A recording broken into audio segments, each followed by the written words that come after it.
पिछले लेक्चर में आपने Q4 के बारे में जाना कि ऑर्डर कैसे निकालते हैं। इस लेक्चर में हम बात करेंगे किसी भी एलिमेंट के ऑर्डर में क्या ऑब्जर्व हम कर सकते हैं।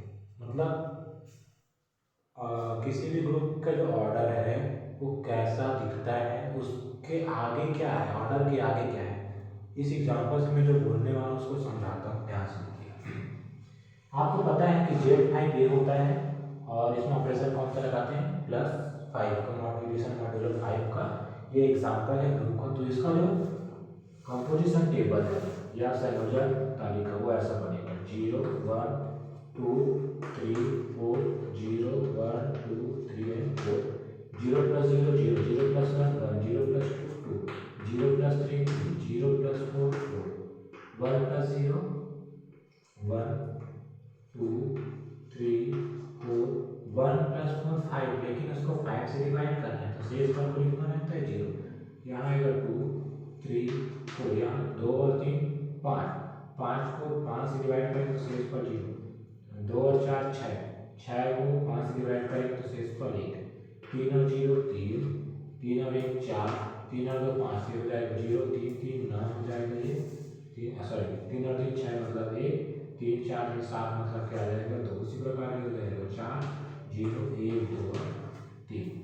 ये आप जानते हैं ग्रुप थ्योरी पढ़ रहे हैं तो कैसे भी टेबल बनता है। आप ध्यान से देखिए, हम सभी का नाम ऑर्डर निकालते हैं।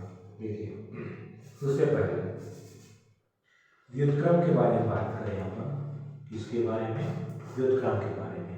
तो व्युत्क्रम देखिए, जो आइडेंटिटी एलिमेंट होता है, जो तत्समक होता है, वो खुद का व्युत्क्रम होता है। व्युत्क्रम का मतलब क्या है, देखिए जैसे ये एक एलिमेंट है और ये एक एलिमेंट है, इसको इसका है ना, इसका इसको क्या बोलेंगे, व्युत्क्रम बोलेंगे। अगर दोनों को ऑपरेट करें तो जो रिजल्ट मिल के आएगा वो तत्समक आएगा, तब इसको इसका तत्समक बोलते हैं और इसका तत्समक इसको बोलते हैं, आपस में बोल सकते हैं। ठीक, अगर वो कम्यूटेटिव है तब की बात कर रहे हैं अपन। चलिए देखते हैं। चलिए कम्यूटेटिव होना जरूरी नहीं है, वैसे आगे जाके समझेंगे उसको। तो देखिए 0 में किसको गुना, गुना मतलब यहाँ पर ऑपरेट करना है ना, तो 0 में क्या है कि 0 है तो 0 ही होना पड़ेगा। तो 0 का व्युत्क्रम क्या है, 0, और यही हमारा तत्समक है, पहला हुआ। अब देखिए 1 में क्या जोड़े, 0 मिल जाएगा, 0 क्या है हमारे पास, ई है ना, तत्समक है।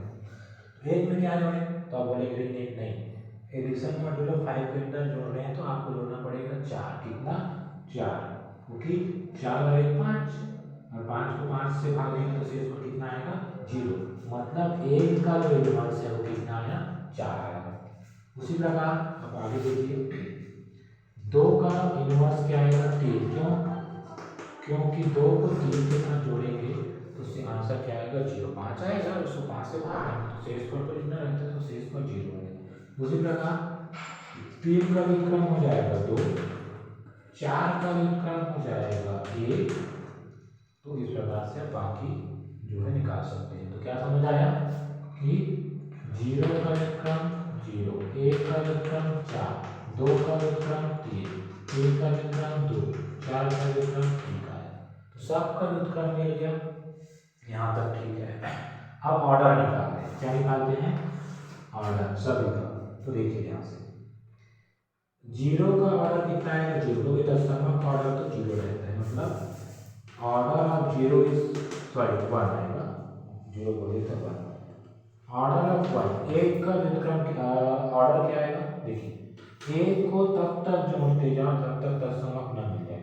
1 धन 1 धन 1 धन 1 धन 1, देखिए 1 और 1 कितना 2, 2 और 1 3, 3 और 1 4, 4 और 1 5, और उसको 5 से भाग देने तो आंसर कितना है 0। तो 1 को जो है ना अपन 5 बार जोड़े तब क्या है 0, मतलब ऑर्डर ऑफ 1 वर्ग कितना आएगा 5 आएगा। इसी प्रकार 2 पर अगर ऑर्डर निकाले तो 2 को 1 बार जोड़ेंगे तो क्या आएगा 2, 2 को 2 बार जोड़ेंगे तो 2 धन 2 कितना आ जाएगा आपके पास 4। 2 को अगर 3 बार जोड़े तो 2 धन 2 धन 2, यहाँ 5 यहाँ 5, तो कितना 2 और 2 4, 4 और 2 6, और 6 को 5 से भाग दिया तो क्या आएगा 1 आएगा। फिर 2 को 4 बार करो तो क्या आएगा 2 धन 2 धन 2 धन 2, और पूरा 5 रहेगा। तो कितना आएगा 2 2 4, 4 2 6, 6 2 8, 8 को 5 से भाग देंगे तो शेष का 3 आएगा। 2 की घात 5 कितना आएगा 2 धन 2 धन 2 धन 2 धन 2, 5 5 5 5, तो कितना आएगा 10। 10 को अगर अपन 5 से भागेंगे तो कितना आएगा 0। तो इसी प्रकार से आप बाकी सारे गणों में ऑर्डर निकाल सकते हैं। तो देखिए इसी कड़ी में अभ्यास देखिए, मैं यहाँ आपको बताने का प्रयास करता हूँ कि 0 का जो ऑर्डर है वो कितना है 1, 1 का जो ऑर्डर है कितना है 5, 2 का जो ऑर्डर है वो भी कितना है 5। उसी प्रकार अगर आप 3 का निकालें वो भी आएगा 5। उसी प्रकार अगर 4 का निकालें वो भी कितना है 5। अब यहाँ से देखिए 0 का ऑर्डर कितना 5, देखिए 1 का ऑर्डर कितना है 5, 1 का ऑर्डर कितना है, इस बार 1 का ऑर्डर कितना है 5, और उसके व्युत्क्रम का ऑर्डर कितना है 5, देख सकते हैं। 2 का ऑर्डर कितना है 5, उसके व्युत्क्रम 3 का ऑर्डर कितना है 5। तो क्या समझ आ रहा है, ये तो सभी में 5 आ गया है।